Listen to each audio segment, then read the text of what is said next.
में आँख खोलने की बिल्कुल भी इच्छा नहीं हो रही है। बट नहीं, मॉर्निंग रिचुअल जो मेरा है पिछले कुछ हफ्तों से जो मैंने बनाया हुआ है, मैंने अपनी बॉडी को कम्प्लीटली शट डाउन नहीं किया था, थोड़ा बहुत एक्टिव रखा था, जिसमें मैं सुबह मॉर्निंग रन पे जाता हूँ, थोड़ा सा कोर वर्कआउट करता हूँ एंड देन घर आके ऑफिस के लिए रेडी होता हूँ। अभी चलते हैं बाहर रन के लिए एंड आगे और बातें करते हैं। ऑनेस्टली गाइज, आज डे 1 है। आज मैं 10 महीने बाद जिम जाऊँगा।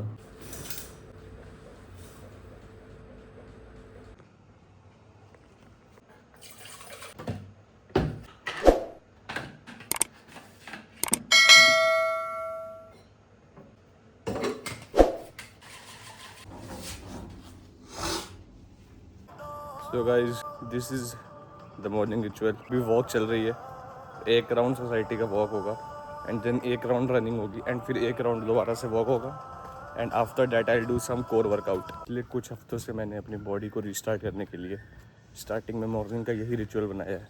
इससे लाइफ का सिर्फ एक ही मंत्र है कि जो भी हमारे हाथ में है हम उसको पकड़ के रखेंगे, जो भी कंट्रोलेबल्स है हम उन्हें कंट्रोल करेंगे ढंग से एंड बाकी चीज़ों को छोड़ देंगे।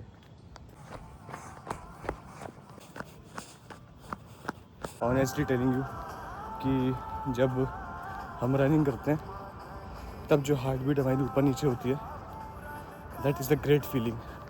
सो अभी बज रहे हैं 7:30। आई वोक अप एट 6:40। 7:10 से मैं यहाँ आ गया था। मेरी जो शिफ्ट है वो 9 से 6 की है करेंटली, बिकॉज कैंपस में अभी एग्जाम्स चल रहे हैं, तो उसकी ड्यूटीज़ कर रहा हूँ इन्विजिलेशन की। सो स्टार्टिंग ऑफ मैंने अपना कोर वर्कआउट स्टार्ट किया क्रंचेस से, जिसमें मैंने 100 क्रंचेस लगाए। इनिशियली मैंने स्टार्ट किया था 30 क्रंचेस से, जब मैं पहली बार अपना एक कोर वर्कआउट स्टार्ट कर रहा था आफ्टर सेवरल मंथ्स, जब मैं वृंदावन में शिफ्ट हुआ हूँ। उसके बाद से मैंने धीमे धीमे बढ़ाते हुए इन क्रंचेस की वैल्यू को 100 कर लिया है। 100 क्रंचेस मारने के बाद आपके अपर एब्स जो हैं वो एकदम ही पंप हो जाते हैं, जिससे आपका कोर वर्कआउट बहुत ही स्ट्रांग हो जाता है। उसके बाद मैंने स्टार्ट किया लेग रेजेस से। ये मैं सिर्फ 50 लगा पाता हूँ अभी। मेरा ऐसा मानना है कि हमें अपनी बॉडी को कम्प्लीटली शट डाउन नहीं करना चाहिए, कुछ ना कुछ करते रहना चाहिए एंड जीरो पे नहीं पहुंचना चाहिए। तभी जब हम जिम में वापस आते हैं तो सारी चीज़ें फिट बैठती हैं। घर आने के बाद अपने आप को फ्रेशन अप करके एंड देन रेडी होके ऑफिस के लिए मैं मूसली को मिल्क में मिक्स करके खाता हूँ, जिससे बहुत अच्छी स्टार्ट हो जाती है मॉर्निंग। ऑफिस रेडी, आ रहा हूँ मूसली। ये मूसली खा के निकलूंगा ऑफिस के लिए एंड अभी बज रहा है 8:30। Everything is going right on time, time के हिसाब से सब कुछ हो रहा है।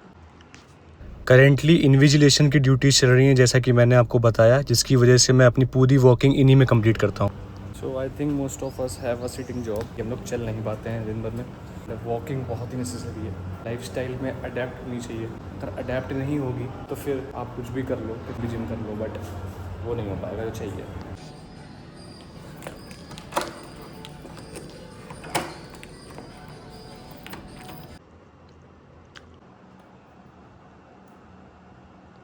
सो फाइनली ऑफिस ओवर, अब टाइम आया है जिम जाने का। टू बी ऑनेस्ट, आज 9-10 महीने बाद पहला दिन है जिम में एंड बहुत ही नर्वसनेस फील हो रही है। कैसे क्या होगा, कैसे वेट्स उठेंगे कि नहीं उठेंगे, कैसे क्या लगेगा, क्या फील आएगी बैक में, क्या वो पंप आएगा, क्या मसल माइंड कनेक्शन वो वही आ पाएगा जो पहले था। बट इन सभी का जवाब मिलेगा जिम के अंदर जाके। सो अभी चलते हैं जिम, लेकिन एक मिनट, एक चीज़ देख के जाओ। Currently clearly you can see मैं अभी इस समय डिप्लीटेड स्टेट में हूँ, जिसमें मेरे लैट्स बहुत ही वीक हो चुके हैं एंड मेरे जो टमी रीजन है उसमें बहुत ज़्यादा फैट एक्यूमुलेट हो गया है। साथ ही साथ अपर चेस्ट भी वीक है। जो मेरे आर्म्स स्ट्रॉन्गेस्ट पार्ट थे उनका भी साइज रीजनेबली रिड्यूस हो गया है। ये जो चीज़ आपने देखी, जो मेरी फिजिक आपने देखी, जब मैं एकदम ही डिप्लीटेड हूँ, मेरा सारा मसल लॉस हो चुका है, फैट चढ़ चुका है। वीडियो रहेगी रेफरेंस के लिए, हम 1 साल के बाद लगाएंगे and transformation I can imagine that.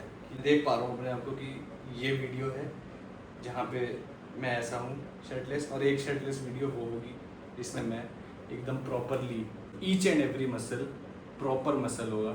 आप देख सकते हो करेंटली 85 kgs में मैं ऐसा दिख रहा हूँ। 80 से 86 के किलोज के बीच में रहते हुए I would build the muscle and fat will be reduced to a great extent. बस मेरे साथ जुड़े रहिए।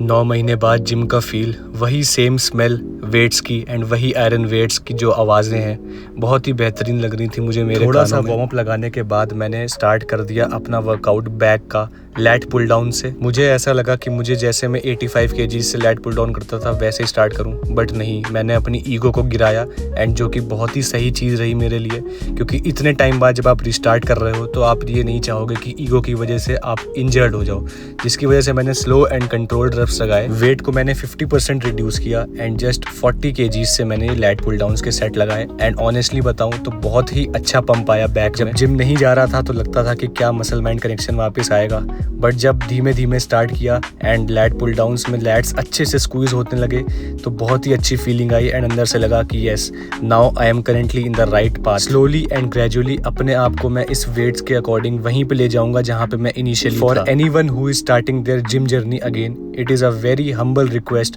कि कोई भी चीज़ अगर आप वापस से रिस्टार्ट कर रहे हैं तो जहाँ पे आप थे आप वैसे ना स्टार्ट करें, थोड़ा सा अपनी ईगो को साइड रखें एंड जो भी आपने पहले किया है उसे भुलाकर जो आप नया स्टार्ट करने जा रहे हो या फिर रीस्टार्ट करने जा रहे हो उस पर फोकस करो एंड फिर जो मज़ा आएगा वो मज़ा आपको कहीं नहीं मिलेगा। I started with the rowing which is seated rowing on the machine, जिसमें प्रॉपरली स्क्वीज करते हुए बैक को मैंने अपने सारे रेप्स परफॉर्म किए एंड इसमें भी बहुत ही अच्छा मसल माइंड कनेक्शन वापस आया मेरा, जो कि सबसे ज़्यादा नीडेड होता है अपनी बैक को मजबूत रखने के लिए। एंड कोई भी मसल पार्ट के लिए अगर आपका मसल माइंड कनेक्शन बहुत ही अच्छा है या आप फील कर पा रहे हो अपने बैक में कि आप क्या एक्सरसाइज लगा रहे हो, क्या परफॉर्म कर रहे हो, तो बहुत ही सही। Most important tip for back workout is कि जब आप स्क्वीज करते हैं अपनी बैक को तो वहाँ पे आपको रुकना चाहिए एंड जब आप रुकते हैं वही सबसे बढ़िया फीलिंग होती है। ऑलरेडी रोइंग करने के बाद बैक बहुत ही ज़्यादा फटीग हो चुकी थी क्योंकि इतने टाइम बाद स्टार्ट कर रहे थे, but again for the real delts या फिर ट्रैप रीजन के लिए मैंने फेस पुल्स लगाए जिसमें बहुत ही अच्छा पंप आ गया, मसल माइंड कनेक्शन वापस आ रहा है धीमे ही सही। सो भाइयों बहनों, दिस चैनल इज़ बैक। अब ये चैनल बदल रहा है। अब इस चैनल पे फन व्लॉग या फिर व्लॉग्स टाइप की चीज़ें नहीं आएंगी। अब ये एक कमिटमेंट किया गया है खुद से, this time surely it will work. काफ़ी चीज़ें हुई हैं लाइफ में एंड अब टाइम आ गया है रियली अपने आप को बिल्ड करने का। स्टार्ट कर दिया आज से।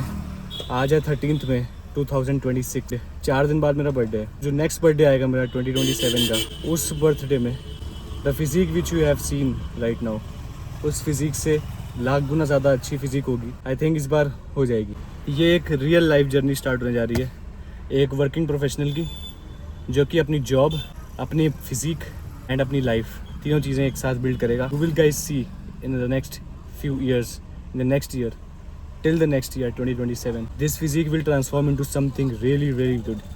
Let's build each other brick by brick and जुड़िए मेरी लाइफ जर्नी से। 10 महीने लग गए अपनी प्रायोरिटीज़ सेट करने में, चीज़ें सही डायरेक्शन में ले जाने में एंड इन 10 महीनों में जो कुछ भी फेस किया, जो कुछ भी चीज़ें हुई रही लाइफ में, वो सब धीमे धीमे करके आप लोगों से शेयर करूँगा। एंड ये एक तरीके की इंट्रोडक्टरी वीडियो आप कह सकते हो क्योंकि इसमें ज़्यादा कुछ तो नहीं था, बट इट्स जस्ट दैट कि मैं ये बताना चाह रहा हूँ कि अब ये चैनल बदल गया है एंड इस चैनल में अब यही आएगा।